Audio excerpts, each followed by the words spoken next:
We have another for a long time. We have in studio with us the Minister of Environment and Natural Resources, the Honorable Zane Lightbourne, an educator turned politician. You can't make this stuff up. How you go from education straight to politics? You look like the politician back in there. Well, I don't know if politics... He was a politician. I don't know if politics have a luck.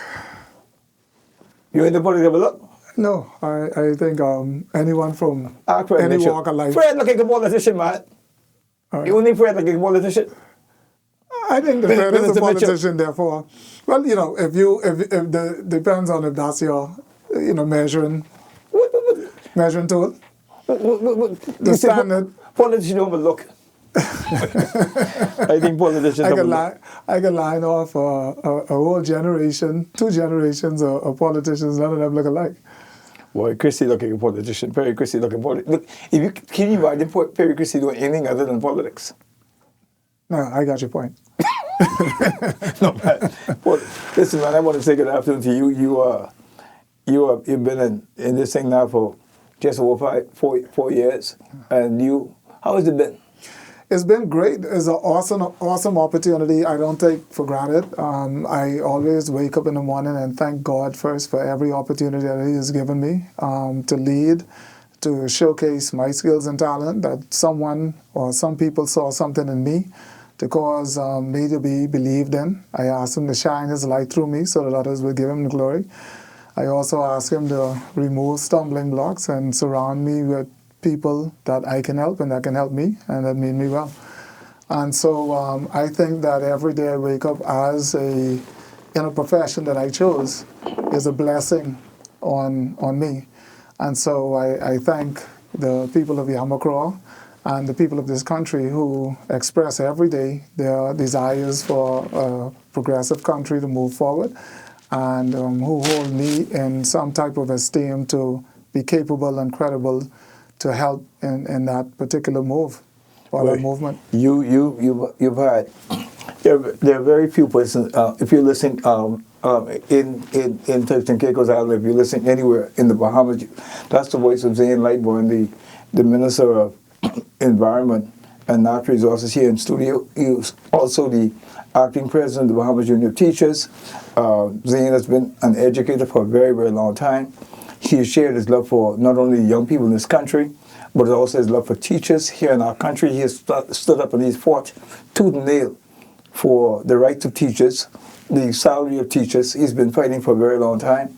Whether it was in Grand Bahama or anywhere else, he continuously fought as an educator for better existence for teachers.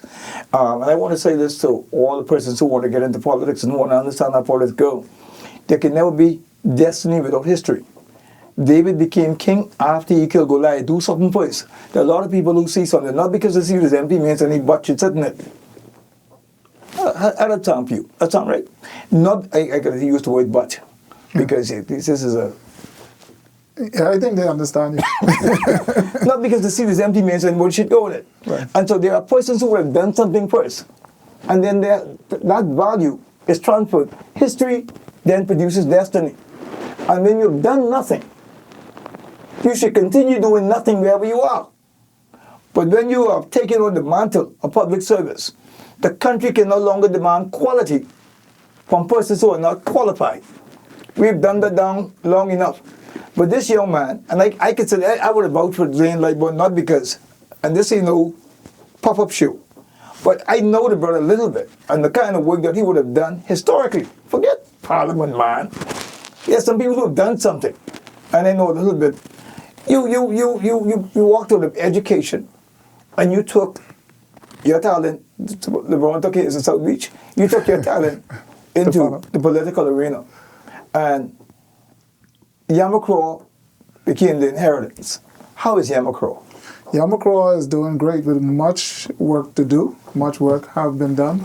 And we have an excellent team that make me look real good. We're very active. We try to do activities that speak to the progressive nature of the country, where we want healthy persons. So we have a exercise program and a fitness program. This Saturday coming up, I'm going to put in a cheap plug here.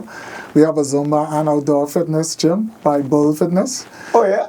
Yeah, and it's once a month. You participate? Oh, of course. I am in the gym 3 times a week, early in the morning for 1 hour, because I believe in physical fitness. And so I've also extended that program to the community. You got Nicki Minaj and them, the young ladies who I met in your office one day. Are they in the fitness part of the thing?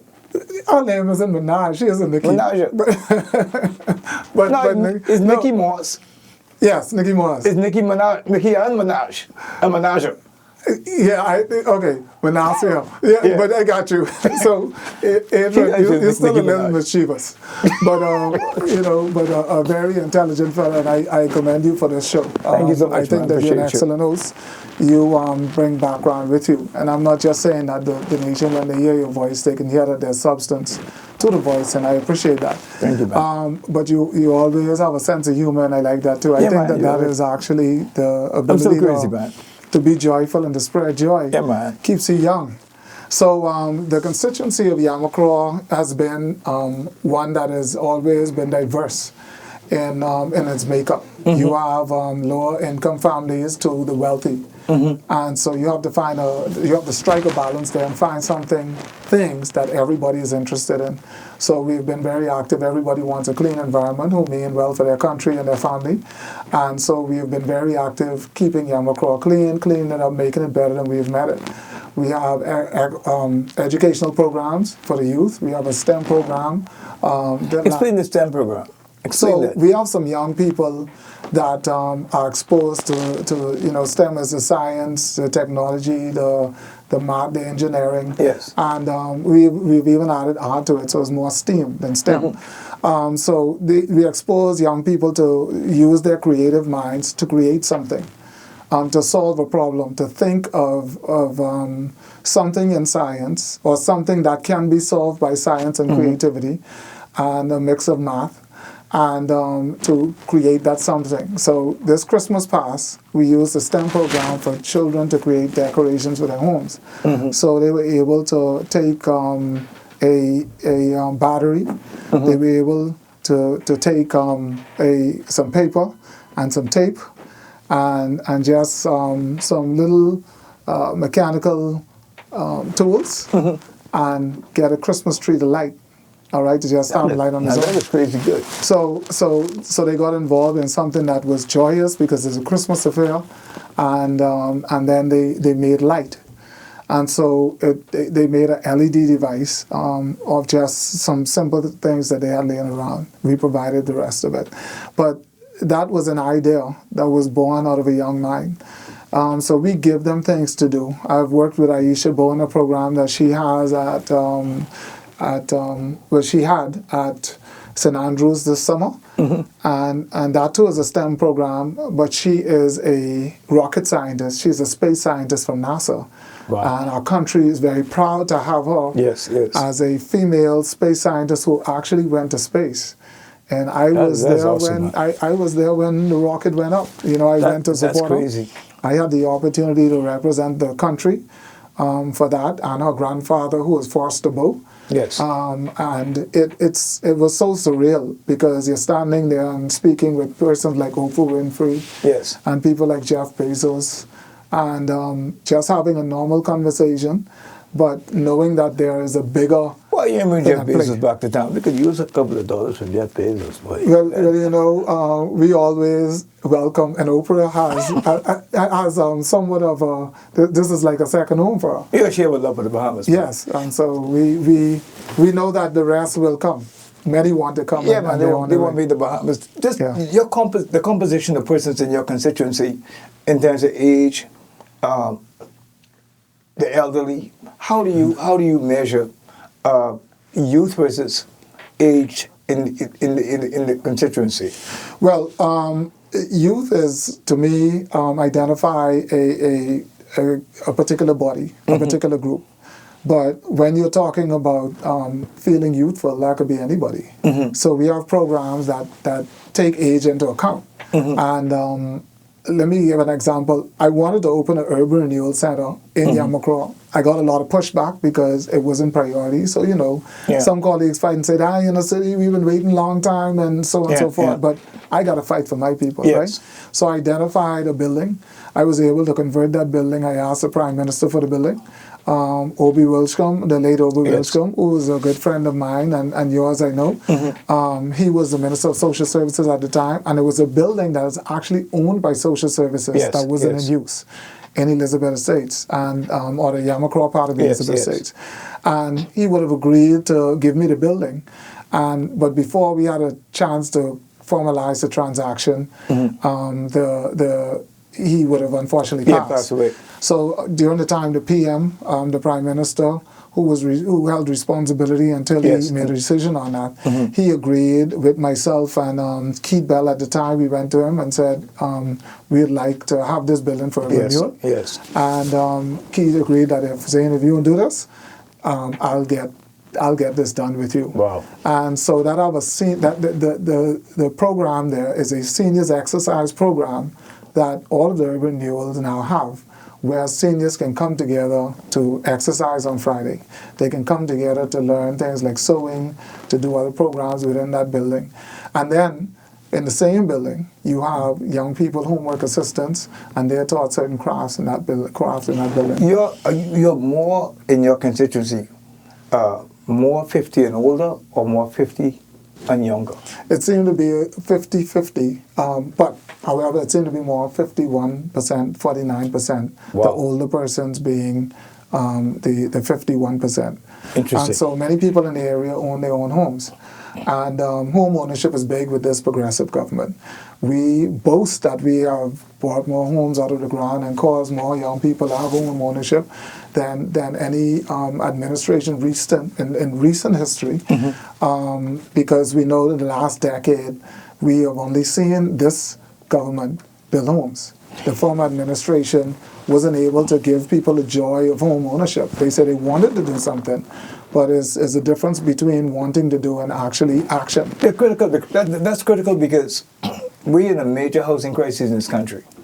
And just last week, it was cutting the ribbon of another 35 homes, I think. Yeah. So obviously that has become a key instrument of this administration. Yes. The need for housing in our country has become critical. Guys, again, we're talking with the minister with responsibility for the environment and natural resources, because I want to get into environment and natural resources. But I want to talk to Zane Lightbourne. First, Zane, you love music. I can still remember a little bit of that. You're a music person. Yes. Tell people for a second who you are, because you can get into the job of the work. Yeah. But the person, Zane Lightbourne, why are people so endeared to you?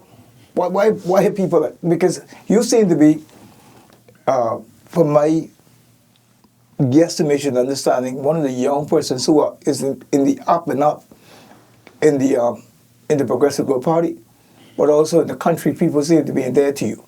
Well, I'm humbled by that. I have a simple background. My parents were, I grew up in Eleuthera. My mother was born in Cat Island. She was a Cat Island woman. My daddy was a Greencastle Eleuthera man. So you and Vaughan Miller family? Yeah, Vaughan was my cousin. Wow. You know, Jesus. So at a young age, my mother and father met here in Nassau. And then after I was born, shortly we moved to Eleuthera. And that's where I did all of my schooling up until the time we moved back to Nassau for me to go to College of the Bahamas. But during that time, I attended Preston H. Albury in Eleuthera. I grew up between Roxanne and Greencastle, and you know that's where I had my solid island life, island boy upbringing. Came to COB. And during the time of COB, I came on a government scholarship. So I hear them talking about this is a grant that was done under the actually Pinland government. Yes. That gave teachers and nurses at the time free tuition to the College of the Bahamas. It was then. It's now the University of the Bahamas. So I came up under that particular system, and also we would have had an opportunity to pick a course. My mother wanted me to be a teacher. I wanted to be between a teacher and a pilot. Now, we couldn't afford flight school, so I went with what my mother wanted. And I enjoyed, because I wanted to do law, I did history and geography. During the time that I was in COB, I had to make money. all right? Because even after the government pays your tuition, you are able to sorry, you have to find your resources resources for your books, for everything else. And so I started working with my uncle, who was from Canada. He had a liquor store called Artistown Liquor Store. You started working in liquor store? I started working in liquor store. You developed any kind of personal libations? No, not at that time. I wasn't interested. I think I was too young to drink because I went to college at 16. Oh wow! But you know, I worked there, and then I ended up because he had a bar. I learned how to bartend. At that time, you had to read books. There wasn't no YouTube. Learned how to bartend at the age of 16. Pew! Then I call on Jesus. So no, I was 18 by then. Okay. You know, just helping out. They let me clean up the store and everything else, and then I ended up learning how in the pub. By the time I learned how to bartend. And so I read a book called, I think, 1001 Drinks. And I read through that book. At this time I was studying, I learned to become a good bartender. And so then I got a job at the zoo in Rock and Roll because they needed someone who was good to serve tourists, everybody else. Jesus Almighty. And that's how I got in the nightclub business. And then I always loved music, so I used to spend my little breaks in the DJ booth, right? And so during the breaks in the DJ booth, I learned how to spin some records with Flavor, Graham at the time. They had Ace, they had Mercenary, a couple fellas. Later on, you had Terrible T. Butcher, you had Butcher, was there at the Coliseum before. But he wasn't at the zoo at the time. He was on the bigger things by then. And so that's how I got into DJing. And it became something that I carried through college. And I was working in the day, and I had a hobby called DJing in the night. Guys, if you are in Parliament and if things get a little stale in Parliament and you all want to know what to do, Zane could break off one or two quick on you. Next thing you know, you got about, we hear some serious music up, and the next thing you know, you got some R. Kelly being played right in Parliament. So I don't know if that's a good choice. I mean, the music good, but I'm going to reference that as my first choice. R. Kelly, bar none, is probably the best musician talent in the last 50 years. Crazy talent. I heard him sing live, and he has chords. Yeah. Listen, man, he just got caught. He got caught wrong, but that boy is the most talented writer, singer. You can't get better than R. Kelly. Well, you know, the music industry took me to, when I became a teacher and students found out that I was a DJ also, they loved it. And then once the school found out that I was a DJ, I became senior master once I was promoted, and I used to DJ to our school events. We found a way for the students to behave because I was the man who was responsible for discipline. Yes. And they couldn't freak themselves out during the dance, so they could have a good time in a nice way. We told them how to have clean fun. I love it. And so union standing up for teachers, some of them who taught me, that was when I started to be a voice for them, and I found out that I could negotiate things on their behalf. I found out that was my skill. They wanted a better staff room at the time. I remember complaining. Some of them weren't promoted or regularized for years. And I was a voice that helped to negotiate some of that. My friend Quinton LaRoda was a unionist also. Yes. He was at the forefront, and I supported him because he was a shop steward. And so the rest is history. I moved up in the union, and then later on I was asked to I was in the National Congress, which was the highest level I've served in the union, as the Secretary General of the National Congress of Trade Unions. Bernard Evans was president, Paul Mena was first vice, but I was also Secretary General of the Bahamas Educators Managers Union. You always have because they say these union leaders are used as a springboard to get into politics. Well, you know, the country, they could say that. I mean, it's justified that some people might have that as their aspirations. I won't take that from them, but not all unionists. Obi Ferguson, Obi didn't make it. Obi didn't make it. Obi was an activist in Crooked Island trying to get that nomination, that by-election, back in the day. When Dr. Franklin walking, wonder what we cried that night. My good friend Obi. Yeah. Obi is one of the most brightest union minds legally. The pieces, man. One of the best we and got. he is, and you know Quentin Loroto reminds me of him, because he in a different way, but when it comes, it's just sharp, just very sharp when it comes to labor law. I tell you this though, I scared of Obi.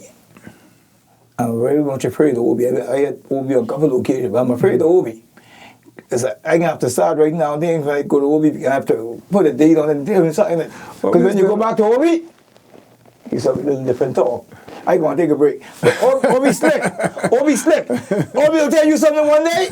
Next day, Obi is a union politician. Anyhow, Obi Ferguson said, love you to pieces, my friend. Love you, Obi.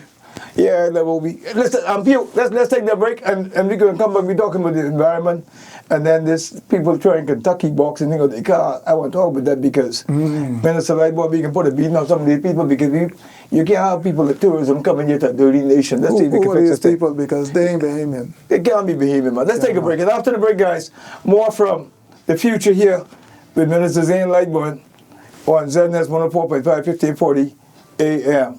Adrian Francis, it's interesting. You said, welcome to the future. Imagine you in the future. And everybody who you talk to always talking about the past. Leaders are always in the future. They only come into the present to make sure the vision is going in the right direction. Most leaders you talk about, they talk about a dream. They're imagining something beyond what is happening. I said it yesterday. Martin Luther King said, I may not get there with you. But he was seeing Serena Williams play in Arthur Stadium. He was watching Michael Jordan's statue going up in front of the Chicago Bulls Stadium. He was watching Tiger Woods putt visionarily, but he did not see it in the natural sense. What does your future look like? If next was now, where would you be? What would you be doing? That's the question about the future. Creating a Bahamas that Bahamians begin to enjoy, and a nation where those who are abroad can return home. That's what we want to do with this show.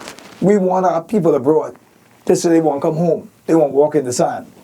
And so today we're talking to Minister Zane Lightbourne, the minister with the responsibility for the environment and natural resources. Minister, you have a passion for this country outside of the dumping process that you put in the various constituencies where persons can now, rather than just dump anywhere, they can now dump in big bins. But beyond all that's small thing compared to living in a tourism economy. 12.3 million or 12.6 million persons coming to the Bahamas. And you want an environment there, like Disney World, where every 5 seconds people pick up garbage. Every 10 seconds, they got 10 seconds or a 30-second policy at Disney World, where there's no garbage on the streets. How do we get back to that? So in progressive countries that want to preserve their way of living, they fight to preserve their culture. Yes. So they look at foreign trends and they fight against foreign trends. Some have been kind of extreme and gone to the extent of fighting against just foreign entities on the whole, anything that's foreign. In our country, we survive from the presence of foreign persons, of tourists. And so it's our job as a host to make sure that our house is clean when people come here. Gone are the days when we could depend on persons driving and the rate of traffic now is busy. People are working. You can afford more vehicles on the road. It's cheaper to get. That you can take a community and expect that when they have 1 or 2 loads of trash, they will spend the day fighting traffic to get to the dump to come back to make an next trip. So we had to find a way in our new Bahamas, Nassau in particular, of helping people to get rid of their waste, hence the transfer stations. Started in Yamacraw. I had an idea, and this wasn't a new idea. It was new to us. But this was an idea that came to me, and I found out later that this was done other places and in slightly different ways.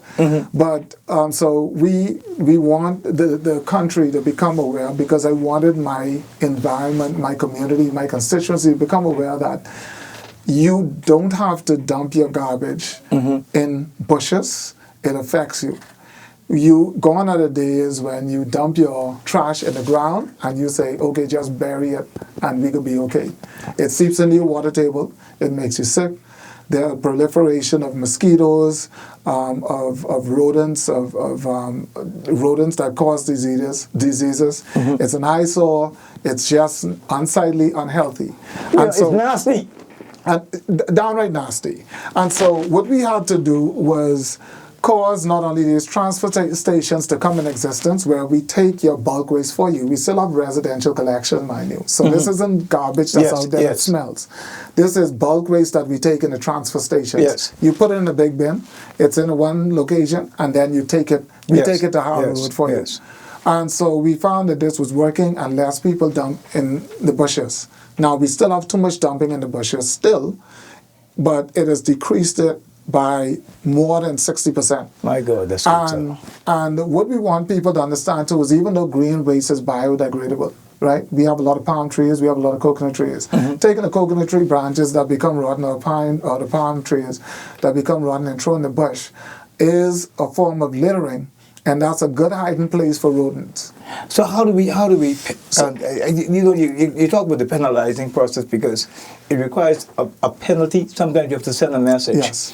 And I'm not one of those who's a proponent of cleaning up my house because someone is coming. I clean up my house because that's who I am. You're a clean person. I'm a clean person. Yes. They get to benefit from the fact that I'm a clean person. Yes. And so I'm not cleaning up because a tourist is coming. I'm cleaning up because this is who I am. Yes. I don't know whether it's a subculture. I don't know what it is. So it's brought on a new sense of nastiness in our country, in our culture. But this environment, and even among the whole idea of the importation of the second-hand vehicles out of Japan. They got a 1 year, 2 year life cycle, and it just seems as if our streets are clustered with all these cars that can no longer serve persons. I'm glad you went there. We had a meeting today, and there's a cabinet subcommittee that was created, I think, 2 years ago, 2024, that has the Ministry of Works, the Ministry of Urban Renewal and Housing, and the Ministry of Environment. And the PSs for those ministries meeting to formulate a system where we can remove these roadside garages out of the community. So all of what you see with Stronitos on Soldier Road and all these piled up vehicles on that. Yes. These mechanics working and leaving all these vehicles on the side of the road. Yeah, so what I want to do, and I told them today, I'm not good on too much talk. I need to see some action. I shouldn't see a paper that's signed in 2024 for something to be done, and then we're still 2 years later trying to figure out how it's supposed to be done. We're the smart people in the room. I'm talking about the leaders of these ministries. They're the technocrats. Yes. So it shouldn't be difficult to formulate a way. Now they have. I have to give them that. But some people become paralyzed by some things that seem insurmountable, right? So when it looks too big, they become paralyzed and they're doing nothing. My God. And so it costs too much, it's too big, it's too... If we take that attitude about anything or everything, we never get things done. And so I said to them, look, how do you eat an elephant? If you have to eat an elephant, bite it one piece at a time. Bite one bite at a time. And so what we need to do is find the biggest roadside garages within the neighborhoods. We have identified them.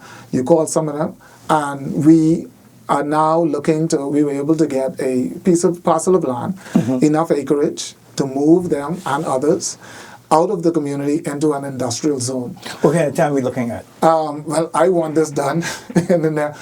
We have a site visit next week on the land. Next week, Tuesday, we have a site visit, and then we'll be advised on what environmentally we'll need to do on this land to make sure that none of the liquids or byproducts from breaking down these cars go into the environment. Guys, I hope you're listening because this here is a home run. There are things to me that make sense. And there was a fire on Joe Parrington Road with Robert's car lot about 2 years ago. And cars burn and burn and burn. So much so that it affected and impacted so many houses. You have to bear in mind that there's still some fuel, some gasoline in some of these cars. And you hear boom, boom, boom. Cars being blown up and everything else. The minister at the time was Vaughn Miller. But I remember the member of parliament for Seabreeze, Leslie Miller. Yes. and her father, they were out there. We were just standing watching all this thing just burn, and it burned for almost a week plus. Yeah. So These are oils, and the danger of having roadside garages, you're dealing with gasoline, yes, you're dealing with motor oil, and any other type of oil that goes along with a motor vehicle. And eventually, once this vehicle starts to fail, then those liquids end up on the ground. The ground becomes saturated over time. Yes. It's a dead zone. You can't grow anything there because it's just a ground of oil. And we found that a lot of the ground was just burning because this was liquid oil. It's a over big time. story, man. It's a big story. And so for us to move with haste in this is every day is a day every day missed is a day wasted, an opportunity missed at the time. So at this time, so we're looking to move with haste. I don't want to put a timeline on Yes. it because with politics, it's not to give an indication of time. We still have to work with the Ministry of Works, Yes. put in water lines, infrastructure roads, and this I want to do in the nearest possible time. And I'm not focusing on any particular bill or anything. I just want us hurry up, get it done because it's a danger to the communities. Guys, you're hearing probably one of the biggest stories that you can possibly get at this time in our country. If it were me, and I'm having a vision for the Bahamas, the future of the Bahamas, I would like to see the Bahamas be the cleanest country in the entire region. Let's start with the region first. I want the Bahamas to become one. When persons come off the ship or they come into our country, they'll be like, wow. I would like to see something so much so that people go back and brag about how clean the Bahamas is. That's a low-hanging fruit. You cannot impact the atmosphere if the geosphere is bad. In the beginning, God created the heaven and the earth was without form and void. Darkness was upon the face of the deep, and the Spirit of God moved. Why? Because darkness was there, confusion was there. And he said, let there be light. What cleanliness does, it adds light. It adds light to an environment. God wants to impact our atmosphere, but he has to first clean up the geosphere. We got to get this ground clean in this country. We can't, and I want to say this clear, we cannot allow subcultures.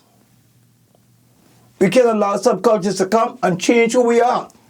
Yeah, that's not us. It's not us, and therefore, in order to preserve our culture, we have to fight to preserve it. That's right. It's a saying, a proverb, and it's derivative of a Bible verse that evil prevails when good men stand by and do nothing. And so it's important for us to act, because if we are paralyzed by fear, or paralyzed by the fact that this seemed too big a task, then the situation probably get worse. And so with our seeking to fight back, I don't want to say change our culture.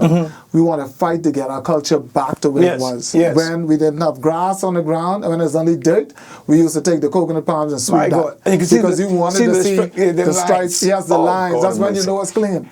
Nothing there but brown lines. All right? If you got grass, then God bless you. You're rich enough to have grass, and that was clean, that was green. So we have a national cleanup campaign. The third meeting is tomorrow, and we're inviting all stakeholders. Eventually, we want to get the core group to understand what we're going to present to the public, and then we're going to ask for the public to get involved in this national cleanup campaign. This way, everybody get out and do something to turn this situation around and fight to get our culture back, our culture of cleanliness. And that is going to be rolled out real soon. National Cleanup Campaign. Yes, National Cleanup That's Campaign. That's what you're talking about. And this is picking up, we're starting with the basics. You are going to walk outside and just look at your surroundings, and each before his door, he swept. Then the village would be kept. That's right. You're going to sweep before your door first. If you look outside and the neighbor needs help, you're going to help the neighbor to clean up their you'll be nice. And we have so much volunteer standing by. I'm telling you, it'd be nice, because as a low-hanging fruit, I would love to see a competition called the Cleanest School. That is a part of it. Oh my goodness gracious! That's a part of it. The cleanest yard and the cleanest school. The cleanest yard, the cleanest school. And the most improved. So we want people to target areas where... Take on your colleagues, man, and let them decide, right? Yes. The cleanest constituency. Yeah. And the cleanest constituency we give out a trophy in Parliament that day. It'll be a shame if I lose that. See that you. But I have great constituents, so I know they wouldn't let me down. if you start out No, my Yamacraw is a constituency. We fight. Yeah, you wouldn't be starting out at a deficit. Yeah.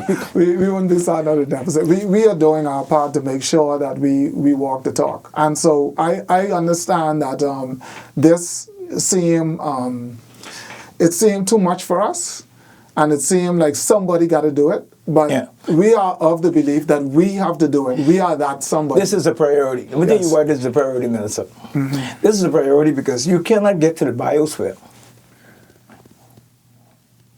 unless you first deal with the geosphere. The challenge is, before God can even make Adam, he cleaned things up. And we're asking, the first thing God gave man was image. Out of image comes imagination. If your image is distorted, your imagination will be limited. We cannot get our children to imagine in atmospheres that's impacting their personal lives. Yes. They have to see more to be more. Listen, I was at CR Walker School, and they got a green flag, and this is an international award that's given to schools that seek to go green, have a clean environment, practice energy efficient practices and conservation, plant trees, and they were able to get this green flag from our Ministry of our Department of Forestry, or Forestry Unit in the Ministry of Environment. So we are targeting schools. We are targeting civil society to help us, non-government organizations and private citizens to help us to identify beaches, to identify yard. Everybody can identify a yard that they would like to see clean and say, boy, I would like to see that yard clean. So we're asking for us to be our neighbor's keeper. My God. We have, like I said, we have a lot of people on standby waiting to go. We want to make sure we have the campaign rolled out properly. And we're going to ask people to come out on a particular day. I'm not going to give you everything because the committee has to make some decisions. And we are going to have a national cleanup program. And this isn't going to stop our bulk waste removal programs in the communities. This will go hand in hand with that. But we want the entire country, especially Nassau, to be clean, green, pristine, and it's connected to the health and wealth of our nation. Man, listen, you get me excited, guys. Now we're going to partnership. This show is going to partnership with the Ministry of the Environment, and I know Brad Archer. I spoke to him about this. He's the charge of radio, and then Faisal Paul to me tell you hello. He's calling you MP. My good constituent. Your good constituent. Faisal to me tell you hello. Shout out to Faisal. The chairman. He was an excellent member of Parliament also. Yeah, boy, could preach. Oh yeah. When he got and you know everybody's name in this community. I ain't never seen no church called boy like that in my life. I trying to get there. He used to be a softball player at Zednas. He used to play same softball team, right? I tell him, boy, you used to be an athlete. Now you look like an athlete. You claim you used to play all kind of things. Yeah. Faisal used to play softball. The other day he told me when he hit his first home run. Now, I couldn't remember that. Because the only thing I remember hitting was a single. He talking about home run. But we had a very helpful team back in the day. That's my good. I'll tell you, right? Good constituent. This ocean dumping.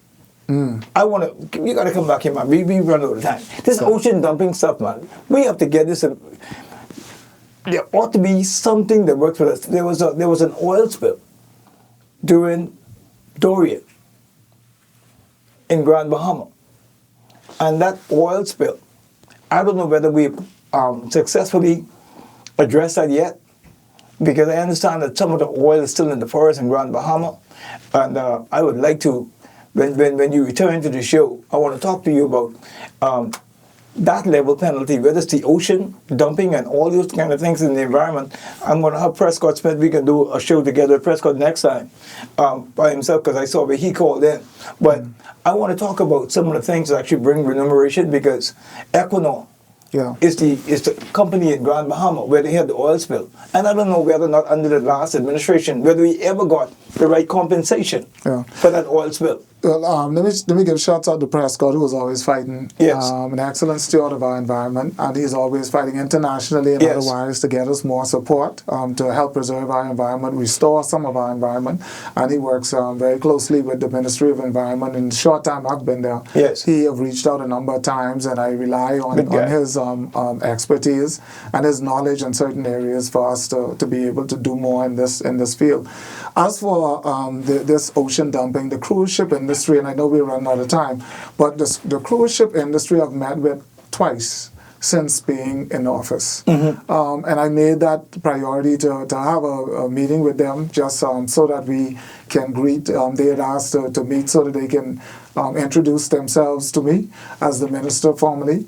And then we followed up with their wanting to dump in our landfill in terms of where do you put your garbage. Yeah. Now, we would rather that the garbage is being taken care of properly. But we don't want to encourage cruise ships to come here and say, okay, this is the place where you're going to dump your garbage. Not unless we can probably transition that into energy, or we have something that benefit overall the Bahamian people. I so know. that discussion, it will only go in a direction that benefit our country. Simon, listen. I owe Simon listen because I can tell you right now, cruise ship wanting to dump economic money. Show me the money. I need to know that anybody, we are creating a Bahamas that Bahamians will begin to enjoy. Yes. A nation where those who are abroad can return home. I don't want anyone coming here thinking we're low fence. Not at all. And so our beach cleanup, mangrove conservation and preservation, our addressing these cruise ships, and everybody who uses our waters is a part of an overall plan to continue to have our environment not only to be to have improvement, but to be the envy of other regions. That's what you're talking about. Everything that is on land that we end up using, there's a possibility that it ends up in the ocean. There's a possibility that it ends up in your drainage. Yes. We're asking persons to stop putting their garbage out on the side of the road. My God. Okay? If it's a planned pickup, that's something else. But those should be bulk items. We have people that just dump any matter of trash on the side of the road and somebody's supposed to pick it up. This ends up in our drains. And then we complain about flooding. This ends up in our water tables. I saw a rat the other day, right? Jeez, listen, man. I saw a rat the other day. This can't be a real rat. It's a regular human size. It's a big rat. Yeah, and the thing is, we know that the reproduction of rodents far surpass any other species, well humans, any other mammals, right? And is just as maybe keeps, I don't know any other mammals that reproduce faster than rodents. Jesus, but listen, I go to the garbage the other day. When I opened the garbage gate, and I pulled the garbage toward me to throw the garbage in. One big rat jumped, like it break my chest and break off on it. Listen, I almost passed, so let me tell you something. When I call on Jesus. This one big rat. So if the public want to get rid of rodents in the area, they can do some of their own treatment. The persons down at the Department of Environmental Health Services, you can collect rat bait and they will teach you how to use it. Or you can call the hotline and they can come and treat the area for rodents.